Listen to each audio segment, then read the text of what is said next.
It was a monstrous cover-up of everything. I know it, and so do the people who covered it up.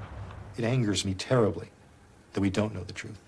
And the arrogance of those in power that continue the cover-up and the lie is beyond tolerance. We're not a free country anymore because the people who are smart enough and powerful enough to take out a president like that and get away with it for 25 years are probably involved in other areas of the government. In other words, the country is being run by people we did not vote for.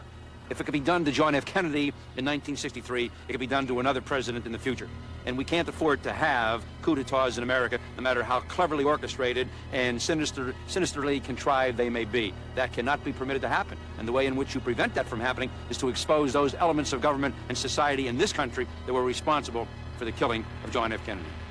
The southeast corner window of the 6th floor of the Texas School Book Depository, Dallas.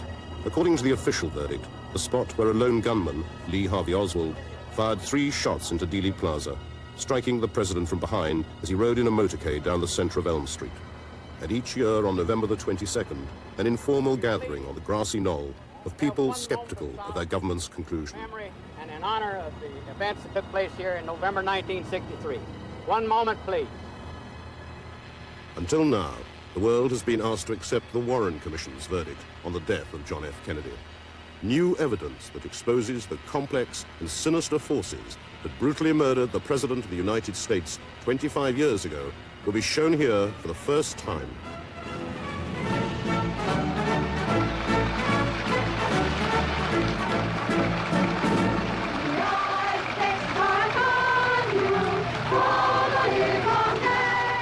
President Kennedy's last day began at a Chamber of Commerce breakfast in Fort Worth.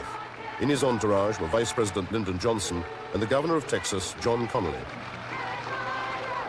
Basically, his purpose for his visit to Texas, it was not just to Dallas, was to raise money for himself and for the Democratic Party, and also to enhance his standing, because he was looking forward to the election in 1964.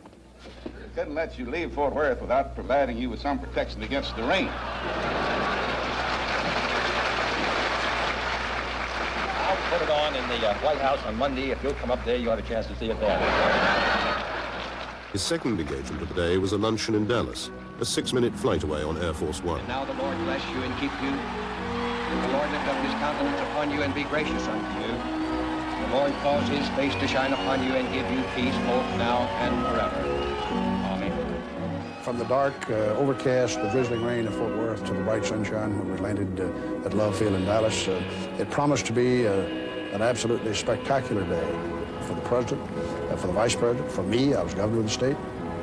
Ms. Connally and I rode in the car with the President and Mrs. Kennedy. He got a very, very warm reception. Schools had turned out. The school children were lining the street by the thousands. They were applauding, and it was a very happy, joyful occasion, really. 2 cars back from the presidential limousine was Senator Ralph Yarborough with Lyndon and Lady Bird Johnson. As we approached the city and then finally turned down Main Street toward the Trinity River, the crowd increased as we got to the heart of Dallas. And it's one of the most enthusiastic crowds I saw in any city we were in Texas on that tour. That's on the sidewalks. Now, if you looked up in the upper stories, I never saw a single smile at any window I looked at. Some looked down and looked like with dislike on the faces. Nellie turned to the President and said, Mr. President, you can't say now that they don't love you here in Dallas. And within a matter of a few seconds after that, we turned on Elm Street to go down to get on the Stemmons Freeway to go out to the Trade Mart where the luncheon was being held. And that's when the shots occurred. I heard what I thought was a rifle shot. I immediately reacted by turning to look over my right shoulder because that's where the sound came from. I didn't see anything out of the ordinary and was in the process of turning to look over my left shoulder when I felt a blow in the middle of my back, as if someone had hit me with a doubled-up fist, about like that. The blow was of such force that it bent me over, and I immediately saw that I was covered with blood. And I knew I'd been hit. And I said, oh my God, they're going to kill us all. And I heard another shot that was a loud shot almost like that. And immediately I saw blood and brain tissue all over the back of the limousine. I knew then that the president had been fatally hit, because Ms. Kennedy then, I heard her say, my God, I've got his brains in my hand. The Secret Service in the car in front of us kind of casually looked around, looked up at the back of them, and rather slow to react. And it went under the underpass, and as we came up on the other side, I could see then the president's car, and there was Hill, whom I knew as a Secret Service man assigned to protect Mrs. Kennedy. He was lying across the back to hang on with arm over in there so he could hang on at that high speed. His face turned back towards us, just writhed in agony and beating with his hand on there like a terrible thing has happened. I knew then that Kennedy had been shot. And within several minutes, we came to Parkland Hospital, and the Secret Service immediately jumped out the minute Johnson bled. They practically pulled him out and formed a cordon around him. 4 or 5, and one of them said, Mr. President. I knew then Kennedy was dead. And I walked up to the car where Mrs. Kennedy was still there on the back seat, lying there with her head bowed over, covering her husband's head, his blood running down her leg and on her clothes, and twice saying, they've murdered my husband. They've murdered my husband. It's the most tragic sight of my life. While the senator wept for his president, inside Parkland Hospital, doctors battled to resuscitate him in Trauma Room 1. My most vivid impression of the entire agitated scene was that his head had been almost destroyed. The face was intact but very swollen, and it was obvious that he had had a massive wound to his head. We decided that the president was dead, and Dr. Clark, the chairman of neurosurgery, had come in the meantime, and he had walked up to the head of the patient and looked inside at the wound and shook his head. President John F. Kennedy died at approximately 1 o'clock Central Standard Time today here in Dallas. He died of a gunshot wound in the brain.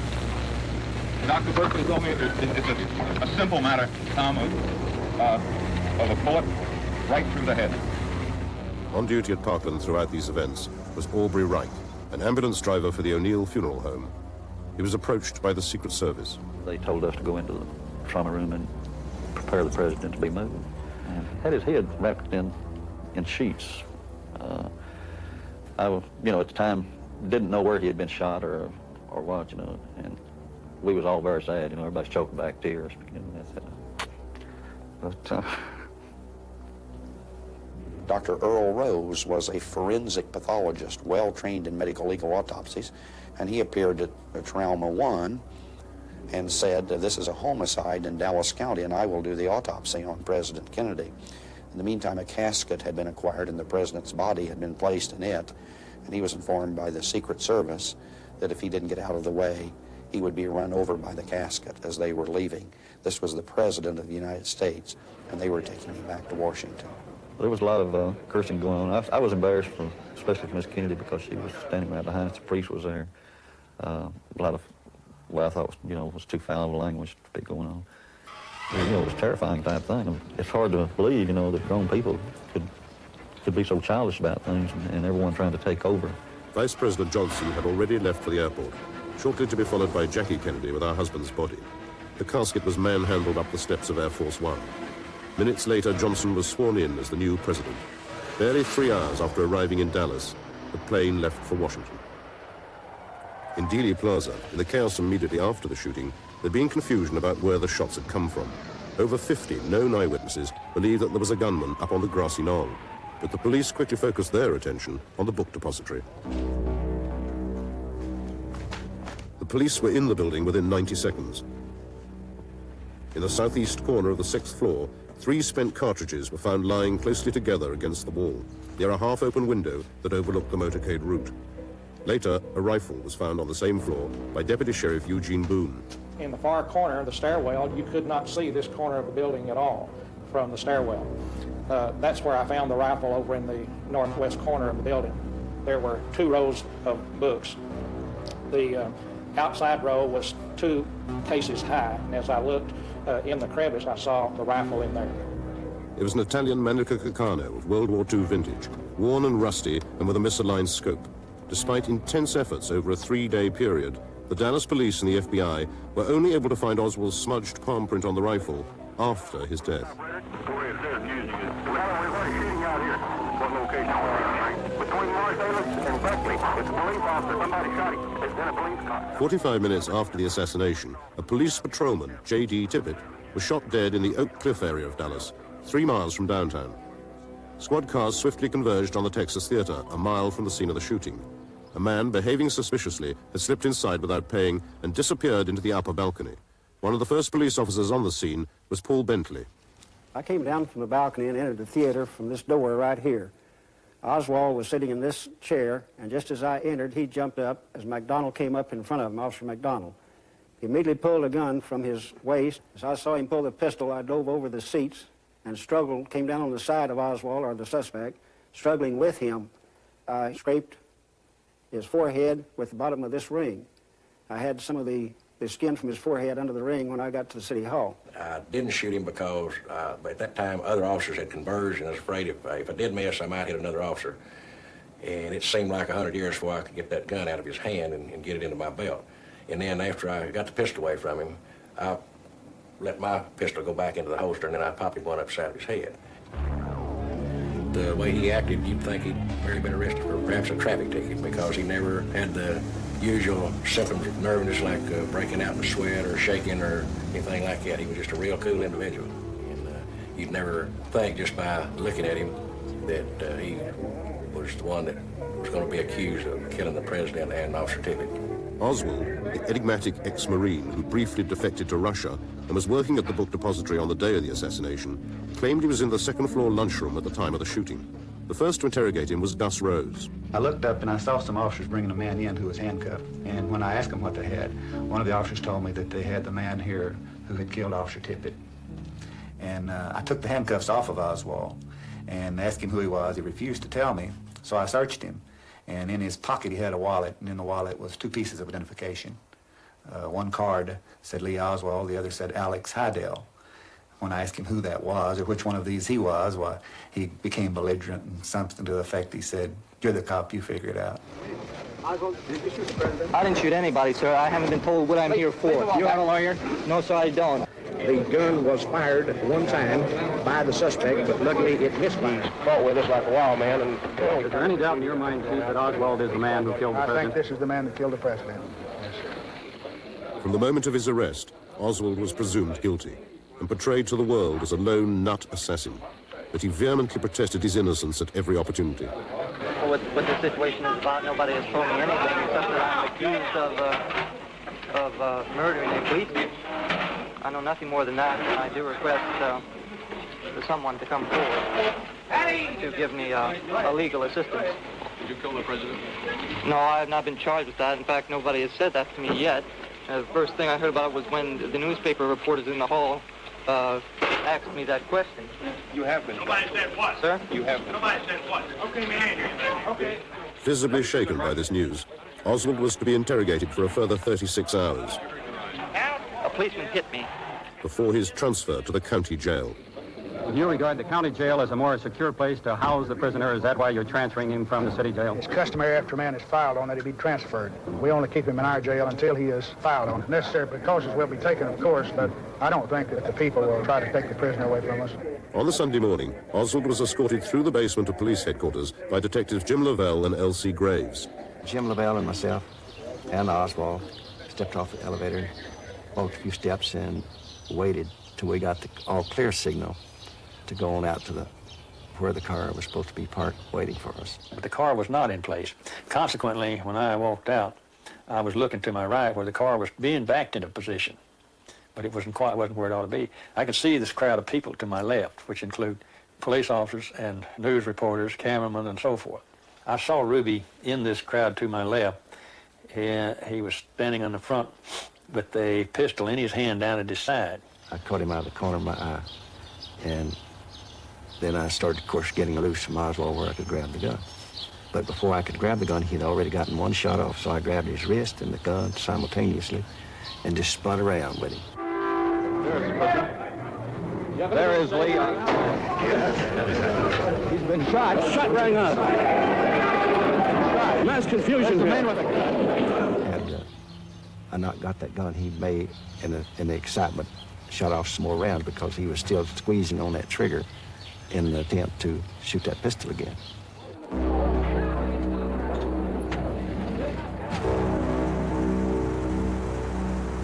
I think Oswald really died just a short distance from the hospital because he stretched out, every muscle in him tight, and he just said, and then went totally limp. And as far as I know, he didn't make any move or sound after that. Mr. Oswald died at 1:07 our time in the operating room of the gunshot wound which he received. By the Monday evening, both Oswald and Kennedy had been buried, and the inquests begun. All investigations focused on the lone gunman theory, and within 2 weeks, a detailed FBI report declared the guilt of Lee Harvey Oswald. Secret Service reenactments supported their conclusions. In March the following year, sentence was passed on Jack Ruby. We, the jury, find the defendant guilty of murder with malice as charged in the indictment and assess his punishment at death. Meanwhile, the Warren Commission, charged by President Johnson to find the truth, operated almost entirely in secret. Based in Washington, the commissioners finally came to Dallas. Their spokesman was former CIA Director Allen Dulles. Are you convinced that he was shot from the school book depository? Well, I think we better leave all that, you know, the evidence report will cover all of that, and we'll get into that, but that question might lead to a lot more, and... Earl Warren, Chief Justice of the Supreme Court, also came, with Commissioner Gerald Ford, a future president. The prime purpose of their visit was to interview Jack Ruby, who had appealed against his sentence. A frightened man, he claimed he could not talk freely in Dallas and begged 8 times to be taken to Washington to testify. The commissioners left, ignoring his pleas. Everything pertaining to what's happening has never come to the surface. The world will never know the true facts of what occurred, my motives. The people had so much to gain and had such an ulterior motive for putting me in the position I'm in. We'll never let the true facts come above board to the world. Now, these people are in very high positions, Jack? Yes. The Warren report concluded that Lee Harvey Oswald, acting alone, killed President Kennedy. Incarcerated in his cell overlooking Dealey Plaza for another 2.5 years, Jack Ruby suddenly contracted cancer and died at Parkland Hospital. With his silence permanently guaranteed, Ruby's body was flown to Chicago, the place of his birth, for burial. Only now, a quarter of a century after the president's death in Dallas, is the appalling truth behind his assassination and its cover-up revealed.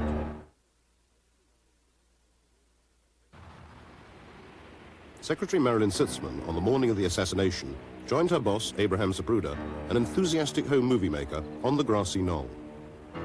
His film of the passing motorcade was to become the most detailed and gruesome record of the president's death.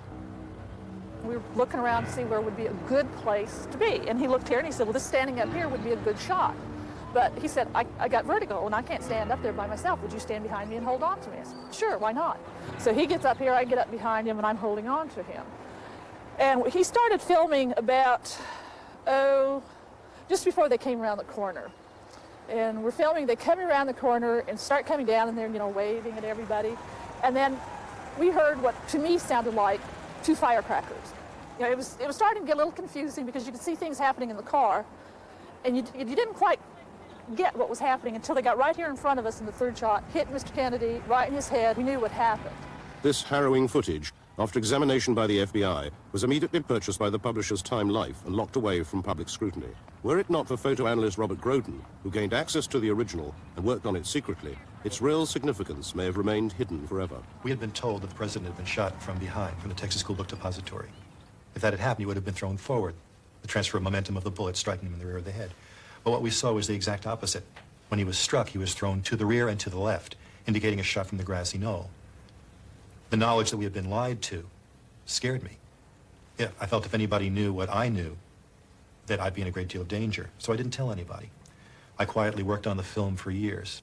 The more evidence that I was able to develop in the film, for instance, the timing of the shots, when the first shot was fired, which was a lot earlier than the Warren Commission had told us, at a point when Oswald, had he been up in that window, could not have fired the shot, until the most frightening, horrifying physical aspects, the nature of the wounds to the president's head, which are visible in some frames after the headshot, much clearer than anything the public has ever been allowed to see. Living with that became a horror. Trying to keep that, afraid of being discovered that I knew that, that's what frightened me the most. The Warren Commission ignored the film evidence of a shot from the front. They were also selective in their choice of eyewitness testimony. Two members of the Willis family told them of hearing shots fired from behind the president's car.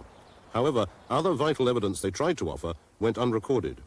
The implication was persuading, yes, ma'am, because all they wanted to know was 3 shots that probably came from the depository building, which I never have doubted.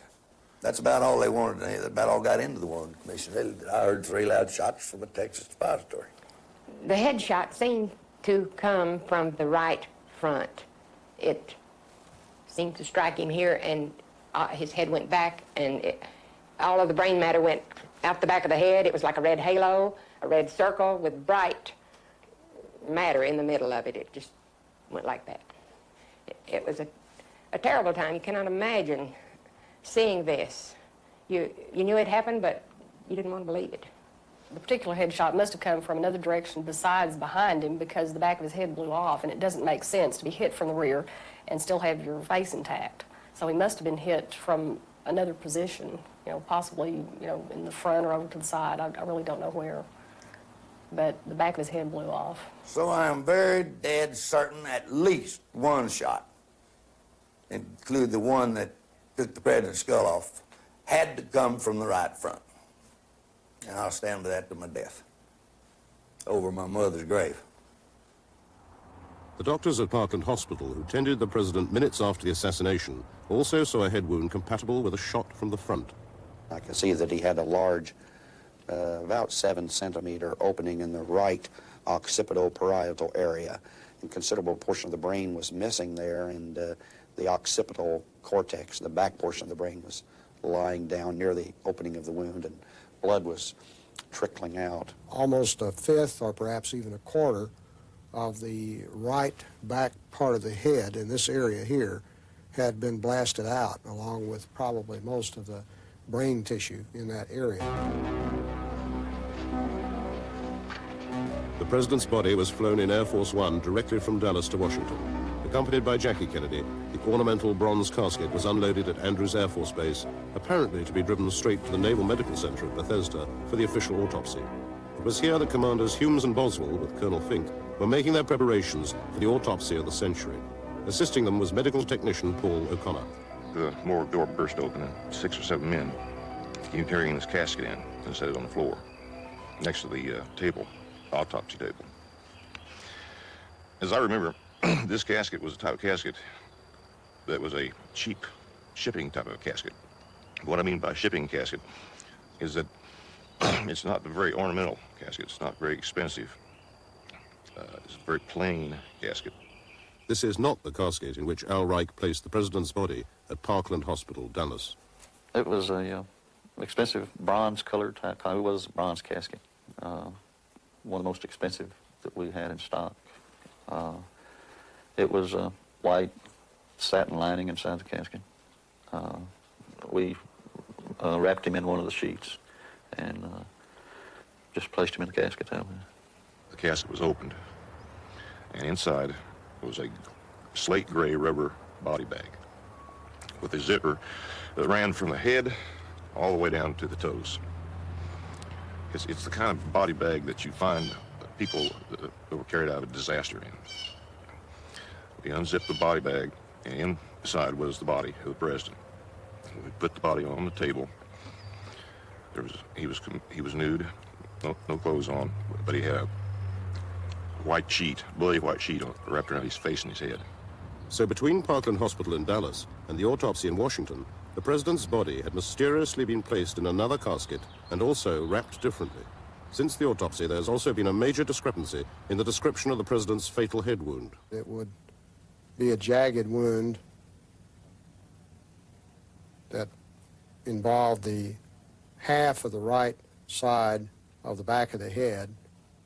My initial impression was that it probably was an exit wound, so it was a very large wound. This is not what the official autopsy photographs show. Hidden away for a quarter of a century and shown here for the first time, they reveal the back of the head intact. The autopsy photographs show a massive wound, but it's in the right temporal area and into the parietal area, which is behind it, between the two. It is inconceivable to me that every single one of the witnesses who saw the president's head could be wrong, and specifically wrong, about this particular wound.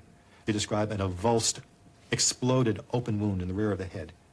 In the autopsy photograph, you see a small, neat wound of entrance.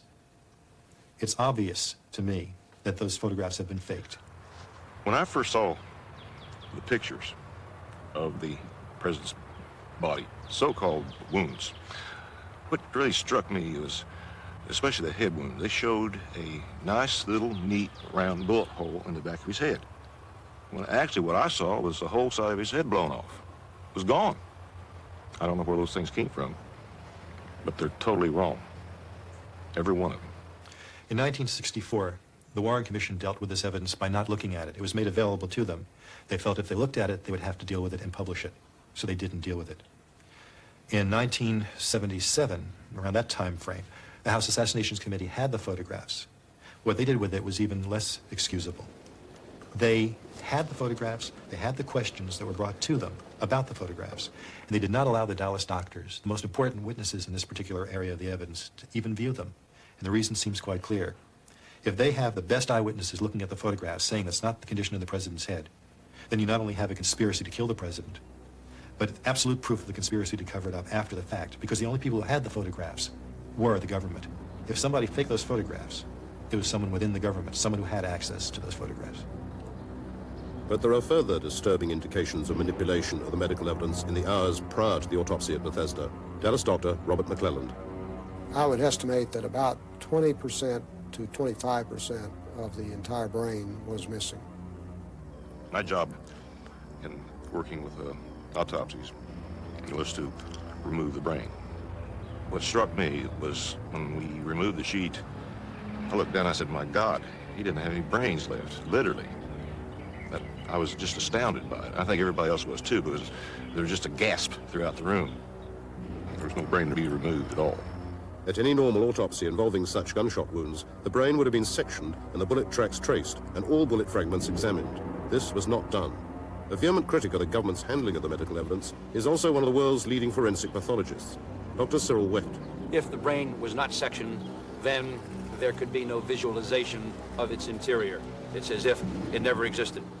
I am very, very suspicious, and I do think that it could have been the height of a sinister conspiratorial activity in the post-assassination cover-up, in this case, to make sure that the brain was not examined in order to be able to disprove, or at least to be able to withhold the attempts by other people, me and other critics, to prove that there was a second gunman firing from the right side.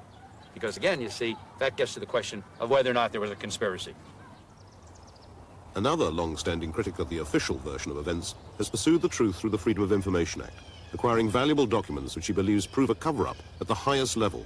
Former Senate investigator Harold Weisberg.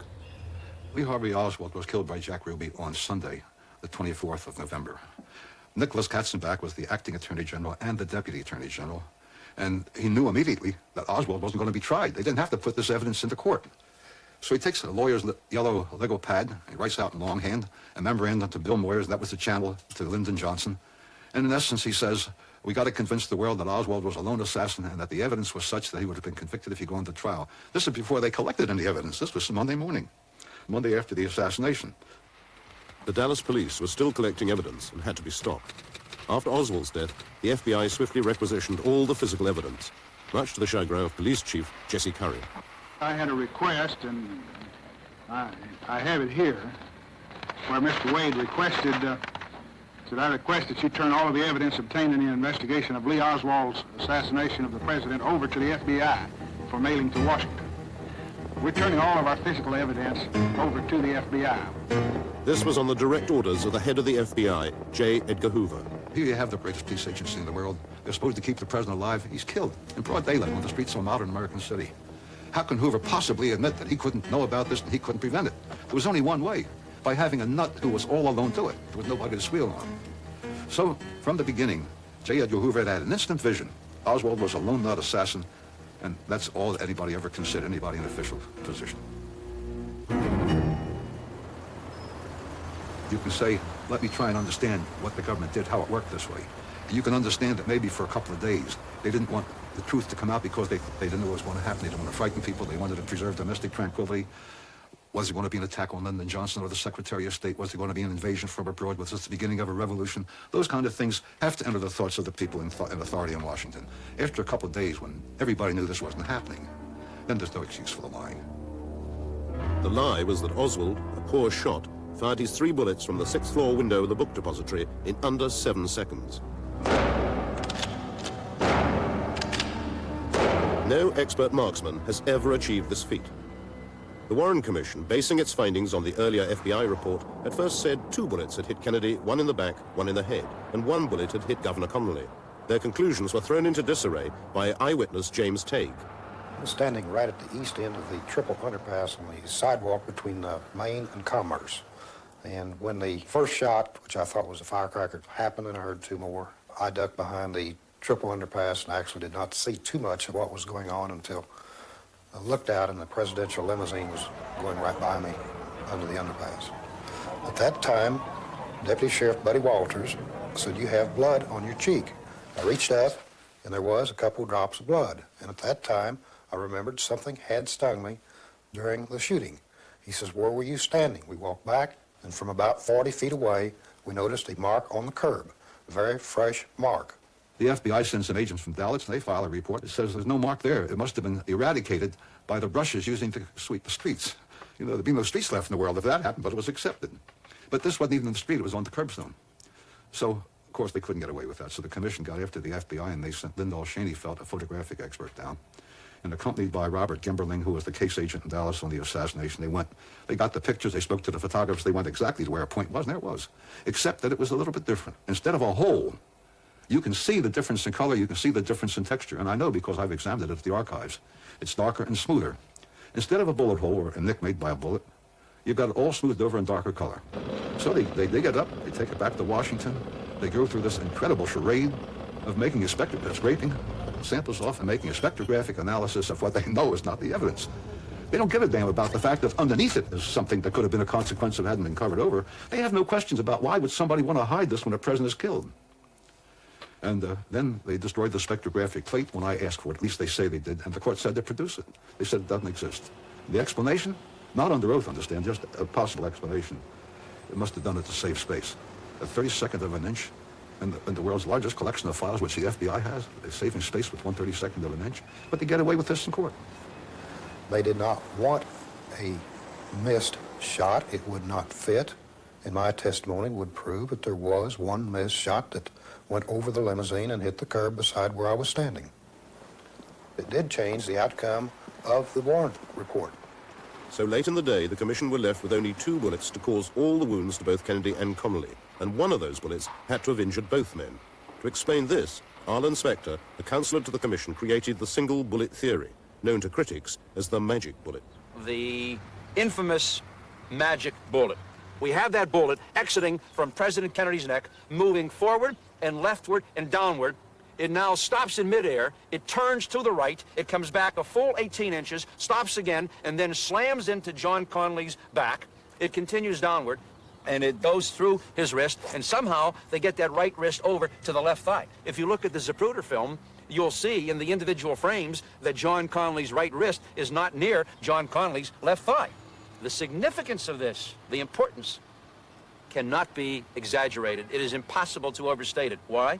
Because the single bullet theory is the sine qua non of the Warren Commission report. It's not a matter of how much weight and credibility do you give to it.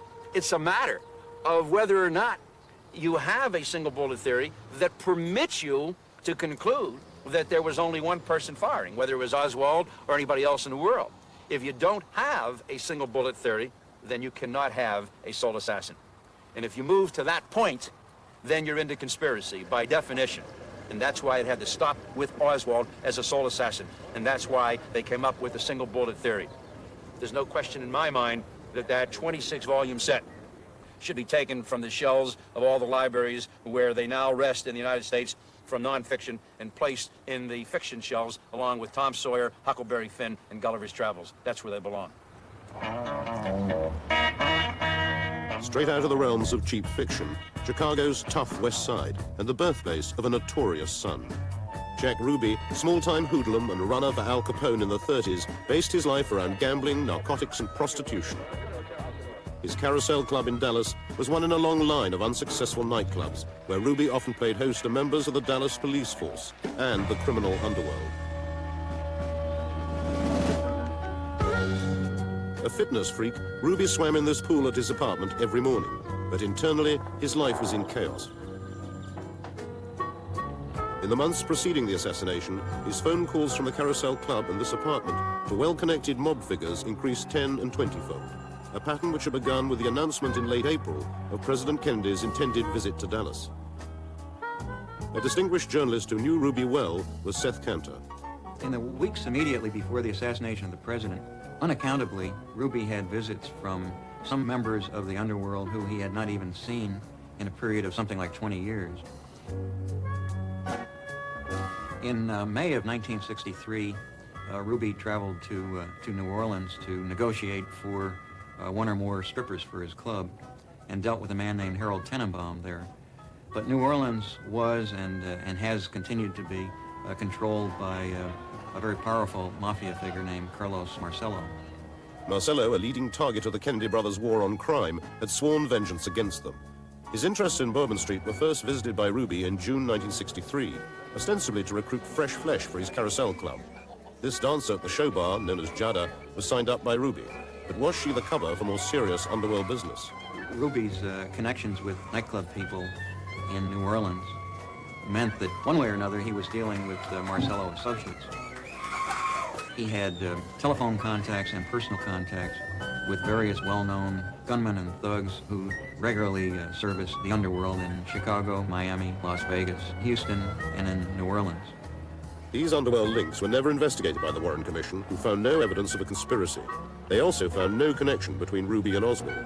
Interviewed for the first time, former nightclub singer Beverly Oliver has finally broken her silence of 25 years. I purposely have waited this long. I've always felt very threatened. You know, a lot of folks that gave testimony are no longer around to give testimony any longer. I didn't want to become a statistic. I didn't want to be one of those people that shot myself in the back of the head with a shotgun. One night in particular, I recall about 2 weeks prior to the assassination, being in the club. Parking lot separated his club, the Carousel, and the club that I worked at, the Colony Club. So in between shows, the showgirls from the Colony Club would go over to Jack's club and watch their show, and in their show breaks, they would come and watch our show. So I had trotted over there that night and was watching the show, and there was a girl that danced there by the name of Jada, and she was sitting at the table with Jack Ruby and another man, and I went and sat down with them to have a drink. As I sat down at the table, Ruby introduced me to the man sitting there at the table with he and Jada, and he said, "Beverly, this is my friend Lee." And after Jack Ruby went into the police station and killed Lee Harvey Oswald, it was then that I realized this was the man that I had met in the club 2 weeks prior to the assassination of Kennedy. Lee Harvey Oswald and Jack Ruby were linked together, and I don't know how, and probably I never will. But I know in my heart that man, Lee Harvey Oswald, or the person that was shot in the basement of the police station, was the man that was in the club 2 weeks prior to the assassination. As a matter of fact, the next day, Jada gave an interview to the newspaper, and she said the same thing that I'm saying to you now, that she met Oswald 2 weeks prior to the assassination of Kennedy. However, unfortunate it is, Jada is dead, or so they tell me. Jack Ruby's close links with the Dallas police gave him easy access to their headquarters. On the assassination weekend, he was seen there several times, even correcting information about Oswald given out at a press conference. Was he stalking his prey? Billy Grammer was a police communications officer on duty the night before Ruby killed Oswald. Around 9 p.m., he received an urgent message from a caller who refused to identify himself. I thought I recognized the voice, but at the same time, I could not put a face or a name with a voice. And as we talked, he began telling me that we needed to change the plans on moving Oswald from the basement, that he knew of the plans to make the move, and if we did not make a change, the statement he made precisely was, "We are going to kill him." Billy Grammer reported the call, finished his shift, and went home to bed. He was asleep when Ruby, seen here on the edge of picture in his grey fedora, prepared to move in for the kill. There is a prisoner. Do you have anything to say? The first Billy Grammer knew of the slaying was the following morning when he switched on his television set. No sooner than I turned it on and they were telling that Jack Ruby had killed Oswald, then I suddenly realized knowing Jack Ruby the way I did, this was the man I was talking to on the phone last night. At that time, I put the voice with the face. And I knew within myself that Jack Ruby is the one that made that call to me the night before. And I think it was obvious because he knew me and I knew him, and he called me by name over the telephone. And seeing this and knowing what I knew and what he had said, then to me it had to be Jack Ruby. He is shot. He is shot. While his victim lay dying on the floor of the jail office, Ruby was dragged past him and taken up to Oswald's empty cell, where he was interrogated by Don Archer. His behavior, to begin with, he was very hyper. He was sweating profusely. I could see his heart. Of course, we had stripped him down for security purposes. He asked me for one of my cigarettes, so I gave him a cigarette. Finally, after about 2 hours had elapsed, which put it around 1 p.m., the head of the Secret Service came up, and I conferred with him, and he told me that Oswald had, in effect, died, and it should shock him because it will mean the death penalty. So I returned, I said, Jack, it looks like it's going to be the electric chair for you. Instead of being shocked, he became calm. He quit sweating.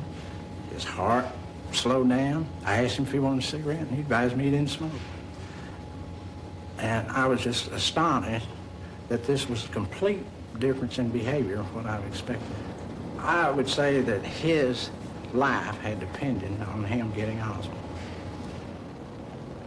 He made the statement, "We are going to kill him," which leads me to believe that this was not a spontaneous thing that happened on the spur of the moment. He was watching Oswald coming out the door, and all of a sudden he decided to shoot him. I do not believe that. I think this was a planned event with him being the man to do the shooting.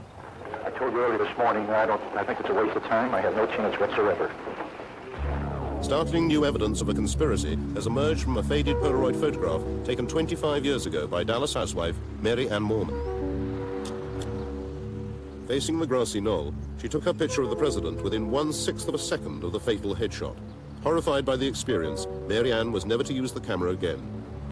Mine is a Polaroid, and I can only take one every 10 seconds, and it was at that time whenever I took it. No, I didn't. I must have sensed it immediately when he slumped, because in the picture that's the way she's there, and he slumped over. From the moment the president was hit until today, the terrible secret within Mary's picture has remained hidden. To me, it's kind of frightening to think that this could be, and no one has found it or cared to look for it. I'm talking about our federal agencies. That something could have been there all this time, and no one cared to do anything about it. But someone has. We will reveal for the first time the man whose image has come from within this picture and who fired the shot that killed the President of the United States. And inside was the body of the president. We put the body on the table. He was nude, no clothes on, but he had a white sheet, bloody white sheet wrapped around his face and his head. So between Parkland Hospital in Dallas and the autopsy in Washington, the president's body had mysteriously been placed in another casket and also wrapped differently. Since the autopsy, there's also been a major discrepancy in the description of the president's fatal head wound. It would be a jagged wound that involved the half of the right side of the back of the head. My initial impression was that it probably was an exit wound. So it was a very large wound. This is not what the official autopsy photographs show. Hidden away for a quarter of a century and shown here for the first time, they reveal the back of the head intact. The autopsy photographs show a massive wound, but it's in the right temporal area and into the parietal area, which is behind it, between the two. It is inconceivable. Oswald, the enigmatic ex-Marine who briefly defected to Russia and was working at the book depository on the day of the assassination, claimed he was in the second-floor lunchroom at the time of the shooting. The first to interrogate him was Gus Rose. I looked up and I saw some officers bringing a man in who was handcuffed. And when I asked them what they had, one of the officers told me that they had the man here who had killed Officer Tippit. And I took the handcuffs off of Oswald and asked him who he was. He refused to tell me, so I searched him.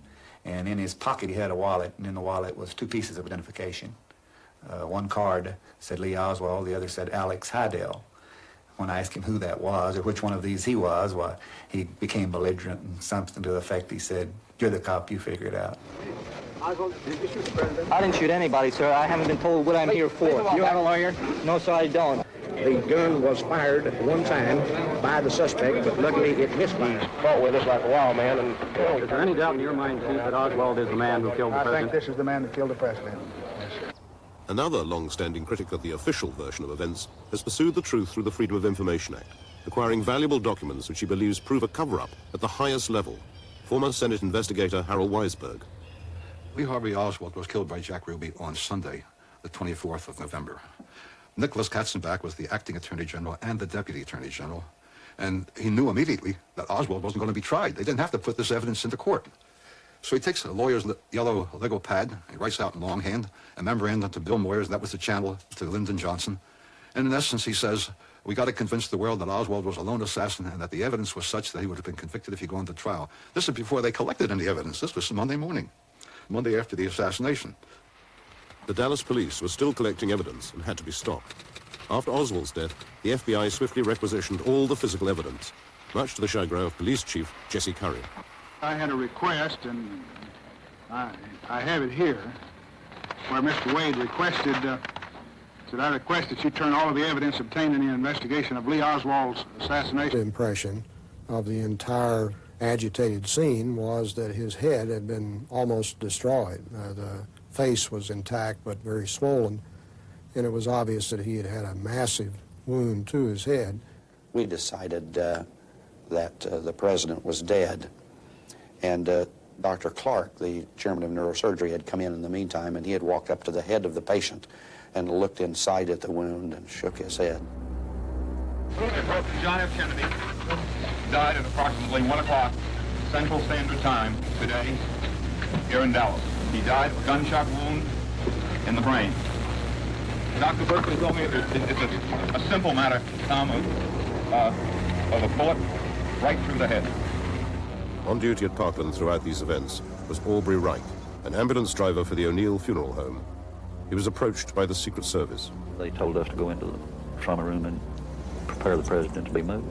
And he had his head wrapped in sheets. I was, at the time, didn't know where he had been shot or what, and we was all very sad, everybody's choking back tears. But Dr. Earl Rose was a forensic pathologist, well trained in medical legal autopsies, and he appeared at Trauma 1 and said, this is a homicide in Dallas County, and I will do the autopsy on President Kennedy. In the meantime, a casket had been acquired, and the president's body had been placed in it, and he was informed by the Secret Service that if he didn't get out of the way, he would be run over by the casket as they were leaving.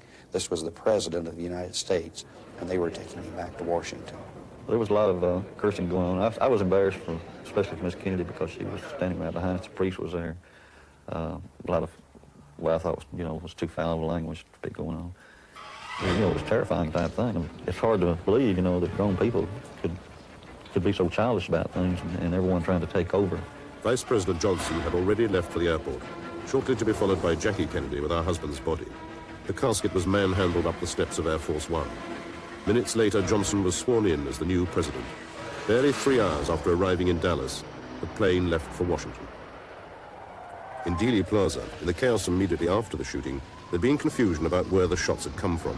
Over 50 known eyewitnesses believed that there was a gunman up on the grassy knoll, but the police quickly focused their attention on the book depository.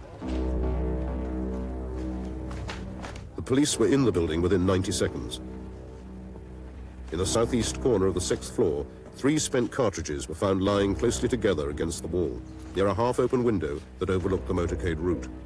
Later, a rifle was found on the same floor by Deputy Sheriff Eugene Boone. In the far corner of the stairwell, you could not see this corner of the building at all from the stairwell. That's where I found the rifle, over in the northwest corner of the building. There were 2 rows of books. The outside row was 2 cases high, and as I looked in the crevice, I saw the rifle in there. It was an Italian Manica Caccano of World War II vintage, worn and rusty and with a misaligned scope. Despite intense efforts over a 3-day period, the Dallas police and the FBI were only able to find Oswald's smudged palm print on the rifle after his death.